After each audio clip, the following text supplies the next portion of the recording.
আসসালামু আলাইকুম, আমি লিমন। আপনারা দেখছেন মাশাআল্লাহ এগ্রো। এপিসোড 1-এ আপনারা দেখেছেন কীভাবে আমরা ফার্মকে পরিষ্কার পরিচ্ছন্ন করে চুন দিয়ে জীবাণুমুক্ত করেছি। তো আমাদের এই ফার্মের ইটগুলো আজকে আমরা পরিষ্কার করব। তো আমরা এই ইটগুলো কীভাবে পরিষ্কার করি এগুলো সম্পূর্ণ আপনারা দেখতে পারবেন।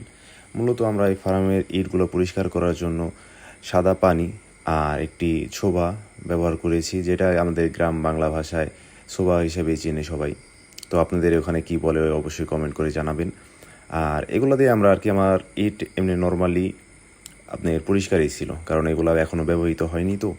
তো আপনাদের যদি ব্যবহারকৃত ইট হয়ে থাকে তাহলে অবশ্যই ভালো মতন আগে ময়লাগুলো ফেলে দিয়ে তারপরে গুঁড়ো সাবান দিয়ে ধোয়ার চেষ্টা করবেন।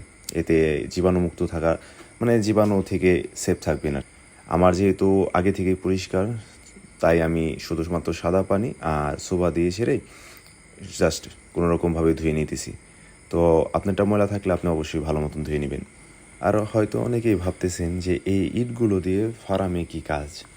তো যারা নাকি বুঝতেছেন না বা যারা আগে ফার্ম করছেন তারা তো অবশ্যই বুঝতেছেন যে ইট দিয়ে কী করা হয় বা কোথায় কাজে লাগে। বাট যারা নাকি না বুঝতেছেন যে ইট দিয়ে আদৌ কী হয় বা কোথায় কাজে লাগে, তাদের উদ্দেশ্যে আমি যে আমাদের নেক্সটে যে ভিডিওগুলো থাকবো ওগুলো দেখার অনুরোধ রইল। ওগুলা দেখলে আপনারা বুঝতে পারবেন যে আমরা এই ফার্মের ইটগুলা কোথায় কীভাবে কাজে লাগাই। আর ইট ধোয়ার ক্ষেত্রে একটা জিনিস খেয়াল রাখবেন সবসময়, যে ইটের যে একটা সাইড আছে যে আপনার প্লেন, আর একটা সাইড আছে যে এখানে আপনার ব্র্যান্ডিং করা থাকে। ব্র্যান্ডিংয়ের ওখানে আপনি দেখবেন যে অনেক ময়লাগুলা লেগে থাকে। তো অবশ্যই চেষ্টা করবেন যে ওই ময়লাগুলা যাতে না থাকে। অবশ্যই ভালো মতন পরিষ্কার করবেন। পরিষ্কার করা শেষেও আরেকটা পানি ঢেলে হয়তো একটু ভালো মতন আর কি খুলিয়ে নেওয়ার চেষ্টা করবেন, যাতে কোনো প্রকার কোনো ধরনের কোনো ময়লা টয়লা কিছু না থাকে। এগুলো সম্পূর্ণ ধুয়ে ফেলার পর একটা শুকনো জায়গায় এগুলোকে রাখার চেষ্টা করবেন। দেখবেন যে একটা জিনিস, যে কোনো জিনিস ধোয়ার পরও যতটুকু সম্ভব শুকনো জায়গায় থাকবো ততটা ভালো থাকবো।